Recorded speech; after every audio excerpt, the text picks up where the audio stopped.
Hello everyone and welcome back to another Diecast review. Today we have a Gen 7 in the studio and it's going to be William Byron's 2022 Liberty University paint scheme. Now, straight off the bat, I kinda see a little issue on the hood here, or not the hood, on the roof.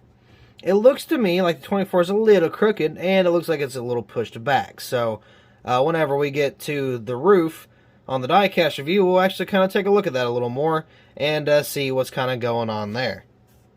But this is a pretty nice paint scheme. I would use this for the patriotic race for the LWCS whenever I get that back up and running. So you might see this ran at the Daytona 500 whenever we get that 500 track actually made, because there's a lot of tracks I got to make just because I kind of threw some away to do a little bit of a revamp. So I should be getting those done fairly soon. But nonetheless, here's the paint scheme. I think it looks pretty cool.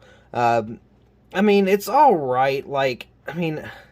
I feel like the top's pretty bland, but I mean, the side's pretty cool. I mean, I can't really, go against that. I do think the side design is pretty neat. I mean, it's still mixed, but overall, it's weird. It's like, I like it, but then I kind of don't like it, but I like it, but I don't like it. You know what I mean? It's kind of a weird back and forth thing. So nonetheless, I mean, it's appealing to the eye, I would say, but I mean, I don't know, man. I can see this being a very mixed opinion of, I can see how somebody hates it, and I can see how somebody likes it at the same time. Again, it's that weird middle ground, that gray area that I can't really explain. But either way, I still think it's a pretty cool car. So, let's go and get this bad boy out of the box and take a closer look at this very interesting paint scheme.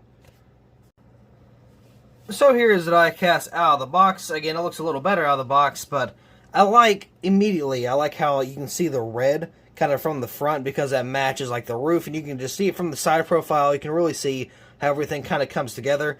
That's what I like about the scheme. I really do. And again, this roof may not do it for me, but I guess we'll kind of have to look at that. Oh, ew, why is it so, why is that logo so tiny?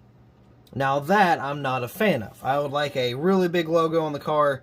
Why is it so small? Is it supposed to be this size? Because, I mean, that doesn't look right to me. I don't know, man. I hate how small that is. That is a super tiny logo, and I'm not a fan.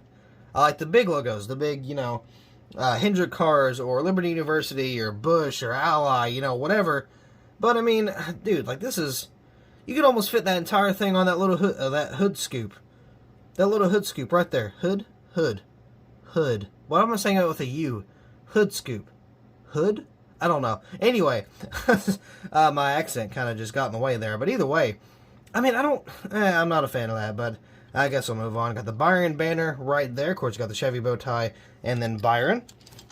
Got the 24 up here with nothing behind the 24. Again, it is a little wonky jaw, as somebody would say. But I mean, yeah, it's a little off. It's definitely a little crooked, and not really a fan of that. I don't really know how you can kind of mess that up, but I don't know, seems pretty straightforward to me, but it's just a little crooked this time. You can see the 24 getting onto the roof rail, actually. So that's, yeah, that's not very good. But I got Byron right there, Liberty right there, no Liberty University, just Liberty with the red stripes. Of course, continues from the roof there.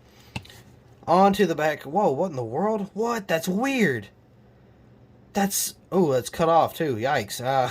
Anyway, so if you don't really know what I'm talking about, you see this red line right here. Now, you may be wondering, what in the world is that random red line? Well, it's not really super random, but it is at the same time.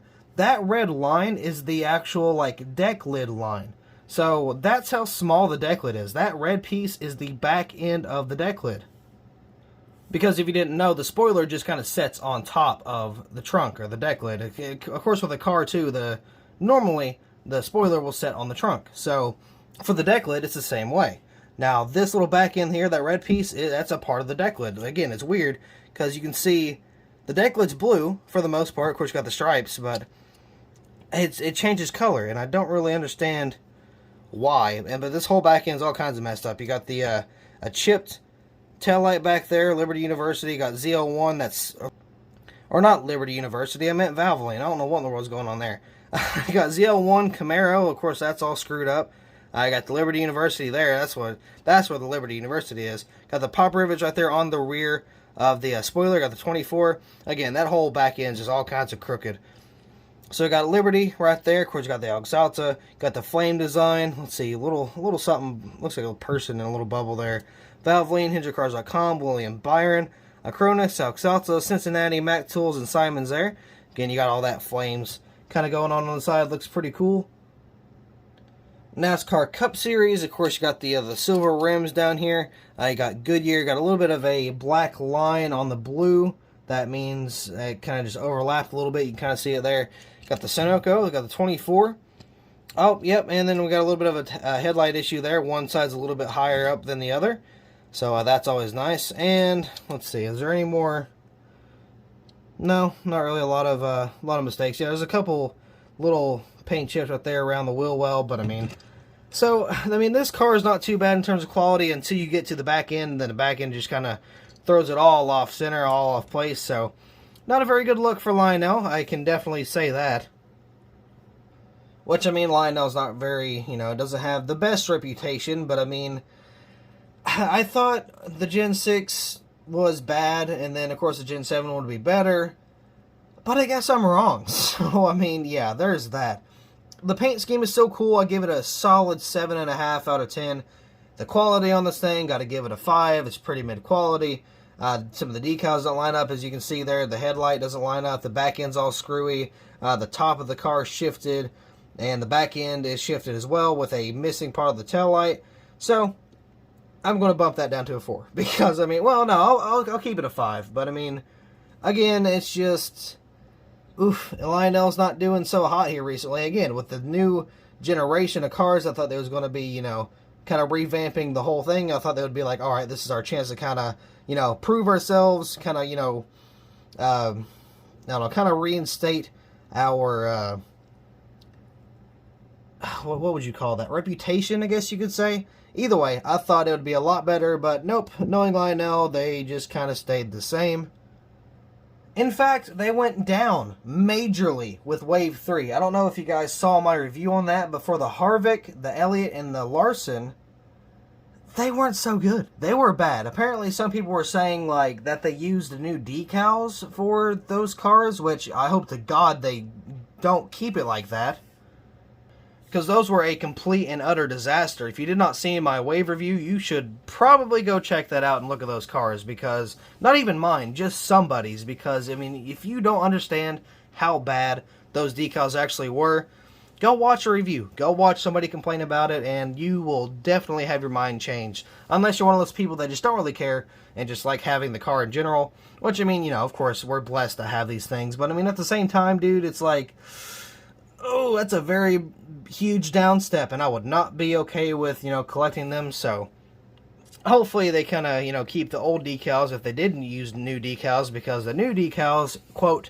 new decals, suck. They are not very good. So hopefully Lionel sees that like, okay, that's not very good. We'll stay with the old ones.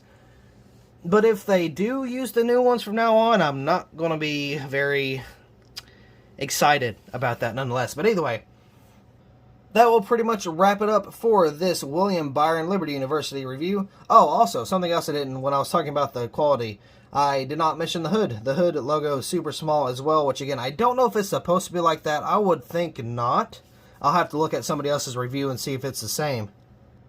But I don't know, I just thought that was kind of another doo-doo thing to add to this diecast. So either way, I mean, it's a good paint scheme, don't get me wrong, but the quality of the decals and the diecast and the other place, it's just, it's not something I'm really, not really too fond of, I guess you could say. But anyway, with that being said, I do believe that will be all for this William Byron diecast review. So, thank you all so much for watching. I hope you all enjoyed, and I will see you in the next video. Everything that I ever worked for, I'ma keep on pushing till